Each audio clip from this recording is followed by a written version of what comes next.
अष्टमः सर्गः, 8वां सर्ग। प्रहस्त, दुर्मुख, वज्रदष्ट, निकुंभ और वज्रहनु का रावण के सामने शत्रु सेना को मार गिराने का उत्साह दिखाना।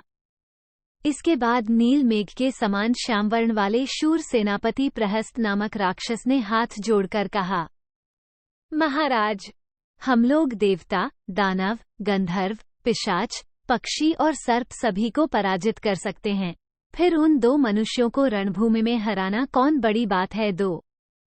पहले हम लोग असावधान थे, हमारे मन में शत्रुओं की ओर से कोई खटका नहीं था, इसीलिए हम निश्चिंत बैठे थे।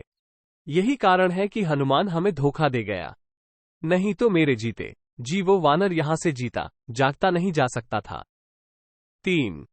यदि आपकी आज्ञा हो तो पर्वत, वन और काननों सहित समुद्र तक की सारी भूमि को मैं वानरों से सूनी कर दूं। 4.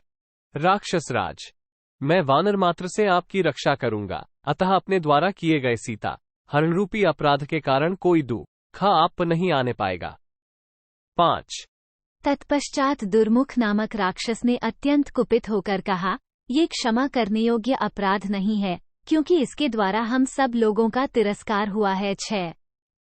वानर के द्वारा हम लोगों पर जो आक्रमण हुआ है, ये समस्त लंकोपुरी का, महाराजा के अंत पुर का और श्रीमां राक्षसराज रावण का भी भारी पराभव है। 7. मैं अभी इसी मुहूर्त में अकेला ही जाकर सारे वानरों को मार भगाऊंगा, भले ही वे भयंकर समुद्र में, आकाश में अथवा रसातल में ही क्यों न घुस गए हों। इतने ही में महाबली वज्रदष्ट अत्यंत क्रोध से भरकर रक्त मांस से सने हुए भयानक परिघ को हाथ में लिए हुए बोला। 9. दुर्जय वीर राम, सुग्रीव और लक्ष्मण के रहते हुए हमें उस बेचारे तपस्वी हनुमान से क्या काम है। 10. आज मैं अकेला ही वानर सेना में तहलका मचा दूंगा और इस परिघ से सुग्रीव तथा लक्ष्मण सहित राम का भी काम तमाम करके लौट आऊंगा। 11. राजन, यदि आपकी इच्छा हो तो आप यह मेरी दूसरी बात सुने। उपाय कुशल पुरुष ही यदि आलस्य छोड़कर प्रयत्न करे तो वह शत्रुओं पर विजय पा सकता है। 12. अतः राक्षसराज, मेरी दूसरी राय ये है कि इच्छानुसार रूप धारण करने वाले अत्यंत भयानक तथा भयंकर दृष्टि वाले सहस्रों शूरवीर राक्षस एक निश्चित विचार करके मनुष्य का रूप धारण कर श्रीराम के पास जाएं और सब लोग बिना किसी घबराहट के उन रघुवंश शिरोमणि से कहें कि हम आपके सैनिक हैं, हमें आपके छोटे भाई भरत ने भेजा है। इतना सुनते ही वे वानर सेना को उठाकर तुरंत लंका पर आक्रमण करने के लिए वहां से चल देंगे। 13, 15.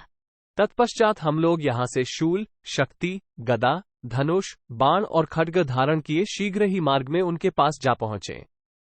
16.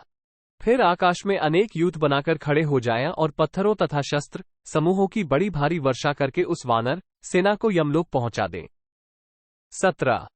यदि इस प्रकार हमारी बातें सुनकर वे दोनों भाई श्रीराम और लक्ष्मण सेना को कूच करने की आज्ञा दे देंगे और वहां से चल देंगे तो उन्हें हमारी अनीति का शिकार होना पड़ेगा, उन्हें हमारे छलपूर्ण प्रहार से पीड़ित होकर अपने प्राणों का परित्याग करना पड़ेगा।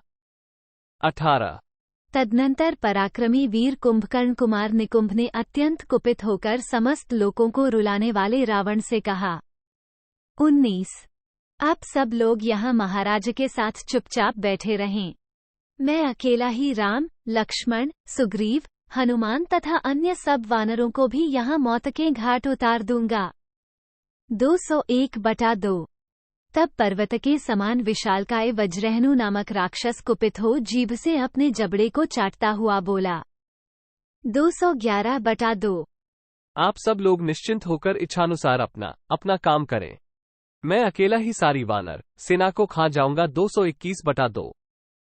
आप लोग स्वस्थ रहकर क्रीड़ा करें और निश्चिंत हो वारुणी मदिरा को पिएं, मैं अकेला ही सुग्रीव, लक्ष्मण, आंगद, हनुमान और अन्य सब वानरों का भी यहाँ वध कर डालूंगा। 23-24. इत्यार्षे श्रीमद् रामायणे वाल्मीकि आदिकाव्ये युद्धकांडे अष्टमः सर्गः 8. इस प्रकार श्री वाल्मीकि निर्मित आर्ष रामायण आदिकाव्य के युद्धकांड में 8वां सर्ग पूरा हुआ। 8.